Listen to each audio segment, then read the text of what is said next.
सुस्वागतम श्रोत्यांनो. ही हकीकत आहे शिल्पा यांची. त्यांनी त्यांच्या बाबांचं खूप छानसं वर्णन केलेलं आहे. ऐका तर मग त्यांच्या शब्दात. पहाटे 3ला काकड आरती, मग 2 तास चालणारी पूजा. ती करताना व्यंकटेश स्तोत्र, महालक्ष्मी स्तोत्र वगैरे. दुपारी 3-4च्या सुमारास तुकाराम गाथा, रामपाठ तत्सम काही.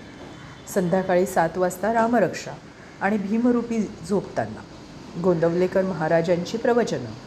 शिवाय श्रावणात दरवर्षी सत्यनारायण, संकष्टीला गणपतीला अभिषेक, शनिवारी शनी महात्म्य, महाशिवरात्रीला रुद्राभिषेक अशा हंगामी गोष्टी.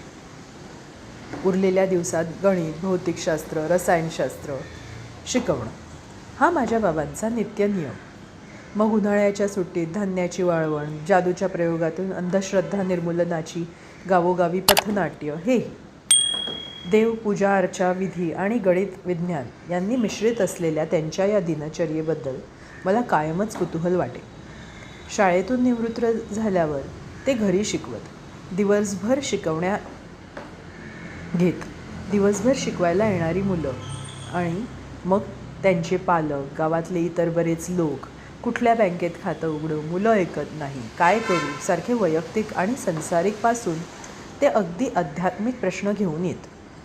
बाबा त्यांच्याशी बोलत. ते खरं तर कुठल्याच प्रश्नाचं कधी थेट उत्तर देत नसत.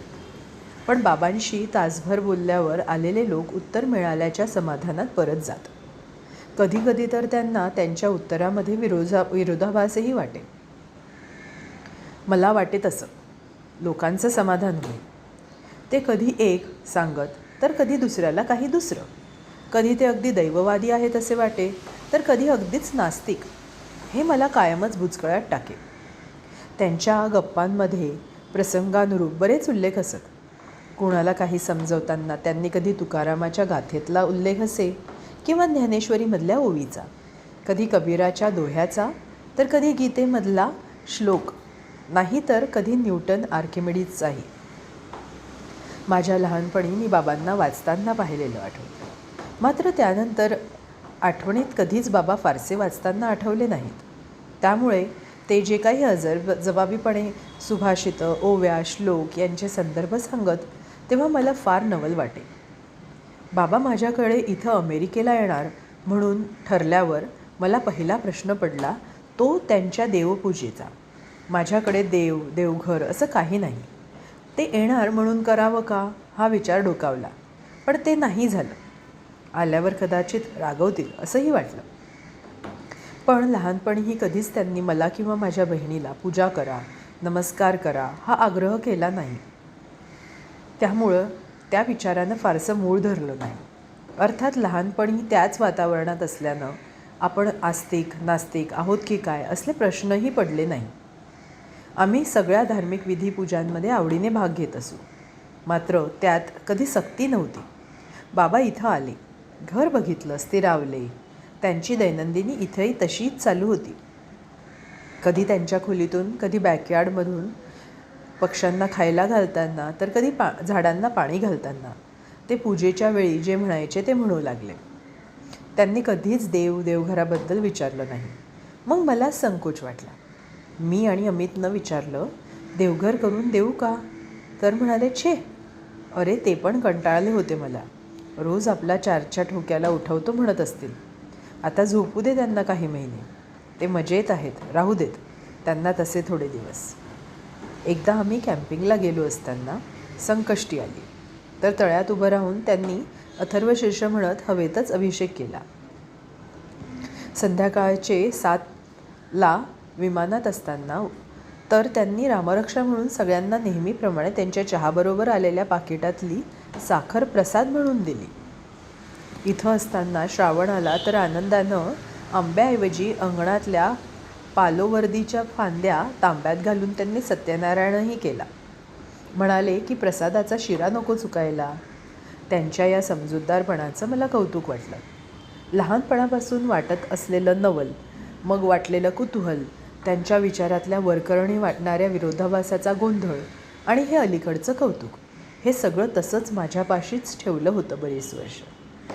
आधी कधी आपण असले काही प्रश्न विचारावेत असं डोक्यात आलं नाही. त्यांची भीती होती असं नाही, तर काही विचारावं, बोलावं यासाठी व्हावी लागणारी विचार प्रक्रिया कदाचित पूर्ण झाली नसावी. नुसती उत्तरं देणाऱ्याचीच नाही, तर प्रश्न विचारण्याचीही तयारी करावी लागते. अभ्यास असावा लागतो. जेव्हा वाटू लागलं विचारावं, तोवर मी बरीच लांब आले होते. प्रत्यक्ष भेटी कमी वेळेच्या, बरेच प्रश्न डोक्यात घोळत होते. एक दिवस सकाळी चालायला जाताना बाबांना फोन केला. त्यांना फोनवर इकडचं तिकडचं फारसं बोलायला आवडत नसे. ते लगेच फोन आईला देत. पण त्या दिवशी मी त्यांना थांबवलं आणि आमचं संभाषण सुरू झालं. बाबा, तुम्ही विज्ञानाचे शिक्षक. तुम्ही देवावर, नशिबावर, शिवाय पूजा अर्चा या सगळ्यावर कसा विश्वास ठेवता? शिवाय मला असं आठवतं की लहानपणी तुम्ही खूप एकमेकांशी विसंगत असलेली उत्तरं द्यायच्या लोकांना. ते मी ऐकत असे. हे खूप दिवस डोक्यात होतं. आता विचारते, देव आहे का? तुम्हाला काय वाटतं? बाबा आधी त्यांच्या नेहमीच्या शैलीत हसले. इतके वर्ष ओझं वागवलंच डोक्यात. कुणाच्या तरी दुसऱ्याच्या प्रश्नांची उत्तरं ही आपली नसतात. ती तुझ्यासाठी नव्हतीच ना, मग तुला ती असंगत वाटावीतच. आणि देव आहे की नाही ह्याबद्दल मला काय वाटतंय हे मी तुला का सांगू? तुला प्रश्न आहे ना, तर तू शोध आणि ठरव. उत्तरच हवं असेल तर तुझ्या प्रश्नामागचा उद्देश काय आहे त्यावर माझं उत्तर अवलंबून असेल. तू जर सगळे म्हणतात देव आहे म्हणून विश्वास ठेवत असशील आणि मीही त्याला पुष्टी दिली तर झालं ना सोपं. कारण तू तो आहे हे मानण्यामागे तुझा स्वतःचा असा काहीच अभ्यास नाही. मला तुला इतक्या सोपं मार्गाने जाऊ द्यायचं नाही. तुला जर पुष्टीच हवी असेल तुझ्या मनातल्या उत्तराची, तर मी म्हणेन नाही आहे देव. तू जर देव नाही आहे या नास्तिकतेतून मला प्रश्न विचारशील तर मी म्हणेन आहेच देव. कारण तुझी नास्तिकता ही किती अभ्यासपूर्ण आहे हे मला माहीत नाही. शोधला आहेस आणि सापडला नाही म्हणून म्हणते की काय, की नुसतं एक फॅड म्हणून म्हणतेस.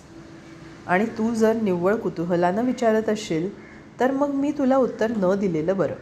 तुझं कुतूहल तू शोध, ते कुतूहलच तुला मार्ग दाखवेल. अगदी तू मला 2+2 4 होतात म्हणून विचारलंस तरी मी तुला हेच सांगेन. उत्तर हे प्रश्न विचारण्यावरही अवलंबून असतं. किंबहुना ते प्रश्न विचारण्याचा आरसाच असतं. म्हणूनच ते देत असलेल्या प्रश्नांची उत्तरं मला पूर्वी असंगत वाटत असते. मी म्हटलं, बाबा तुम्ही इतकं काय काय म्हणता दिवसभरात? काही गोष्टी तर इतक्या अतर्क्या आहेत ना, ना अर्थ ना स्वार्थ. माझ्याकडे आलात तरी म्हणणं सोडलं नाही. त्यातून तुम्हाला काय मिळतं की जे म्हणून तुम्ही म्हणतात तसं? झालीच पक्की अमेरिकन, बाबा म्हणाले. काय केलं की काय मिळतं हा हिशोब झाला का सुरू? काही मिळतं म्हणून मी करतो असं वाटलं का तुला? शिवाय जर काही मिळत असेल तर तेच मिळत राहील याची खात्री काय? ते म्हणणं हाच आनंद आहे. ते म्हटल्यावर जर काही मिळायचंच असेल तर ते त्या क्षणातच मिळतं. तू कोणाला काही का देतेस? माहिती आहे तू म्हणणार मला आनंद होतो म्हणून. पण कधी असा विचार केला आहेस का की देणं हाच आनंद असतो? दिल्यानं आनंद मिळत नाही. दिलं तिथंच हिशोब संपला. त्या देण्याचा जर पुढे काही मिळण्याशी संबंध जोडत राहिलीस तर तो कधीच मिळणार नाही. कारण तो जर त्या क्षणी देण्यात नाही तर तो पुढे कधीच मिळणार नाही.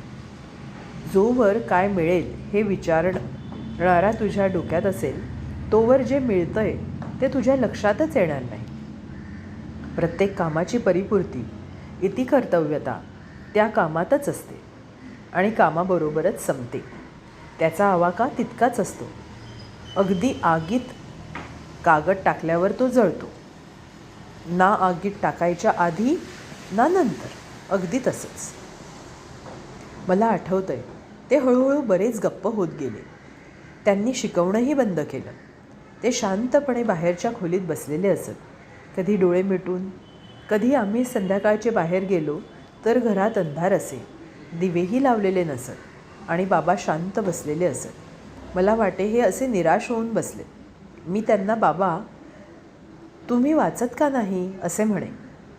नाहीतर आमच्याबरोबर बाहेर चला हा आग्रह करे. ते नेहमीप्रमाणे म्हणत, नाही नाही, तुम्ही या जाऊ, मी नाही येत.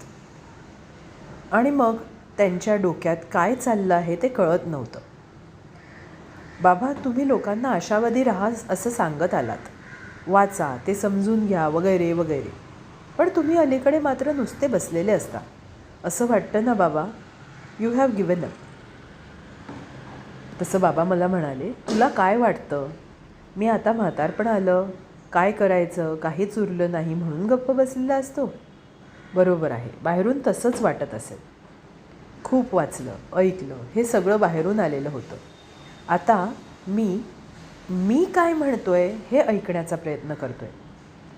आपली जी पंचेंद्रिय आहेत ती 2 वे ट्रॅफिकसाठी द्विमुखी आहेत. हा विचार केलास का कधी? ती जसं बाहेरून सगळं आणून आपल्या मेंदूला देतात आणि आपल्याला आजूबाजूची माहिती देतात, तसंच ती आतूनही माहिती आणून देत असतात, पण आपण ती कधी ऐकत किंवा बघत नाही. बाहेरच्या कोलाहलात ती आपल्याला ऐकू येत नाही. मी शांतपणे बसून आता ते ऐकण्याचा प्रयत्न करतोय. बाहेर बघत डोळ्यांची शक्ती खर्च झाली. जेव्हा गरज होती तेव्हा तेही केलं. आता त्यांची शक्ती वाचवतो, ते आतलं पाहण्यासाठी. पंचेंद्रियांना आयुष्यभर दमवलं, इतकं की आता आतलं ऐकायला पाहायला शक्ती आहे की नाही असं वाटतं. म्हणून बाहेरचं स्टिम्युलेशन कमी केलं, इतकंच. नाहीतर आपण सगळे फुसके फटाके आहोत. जेव्हा खरंच जे पाहायला हवं त्या ऐन वेळी काही दिसत नाही. स्वतःची ओळख, दुसऱ्याला विचारणारे प्रश्न, आत्मा, मोक्ष, ज्ञान, साधना वगैरे सगळं काही वाचलं, पण ते सगळं उधार होतं. कितीही संत महात्मे सांगून गेलेले असले तरी उधारीचं पोतं 1.25 हात रितं, नाही का? गेल्या काही काळात मला काय समजलं असेल तर सगळ्यात मोठी अवघड साधना ती म्हणजे या जन्मी जरी साधली तरी बास. त्याचा प्रयत्न करतोय. कुठली साधना म्हणतेस? सांगू तुला? ती म्हणजे झोप आल्यावर झोपायचं, भूक लागली तरच खायचं आणि जाग आली की उठायचं. बघ हे एवढं तिन्ही जमतंय का? ते जसं बाहेर गाढं उभं असतं ना स्थिरपणे, उगाचच हालत नाही, ती स्थिरता येते का पाहतोय. असं आमचं बोलणं सुमारे वर्षभर चाललं. बरेच विषय. आणि एक दिवस त्यांचा आवाज अचानक गेला आणि त्यांच्या पुढच्या 1-2 आठवड्यात तेही गेले. ते गेल्यावर त्यांचं कपाट, सामान आवरत होते. गणिताची, शास्त्राची, मुलांसाठी काढलेल्या नोट्सची अनेक पुस्तके होती. गोंदवलेकर महाराजांचं चरित्र होतं, दासबोध, तुकाराम गाथा या त्यांच्या नेहमीच्या वाचनाच्या ग्रंथांसोबत त्यांनी हाताने बरंच काहीतरी लिहून ठेवलेलं होतं. हे त्यांचं सगळं बहुतेक तोंडपाठ असावं.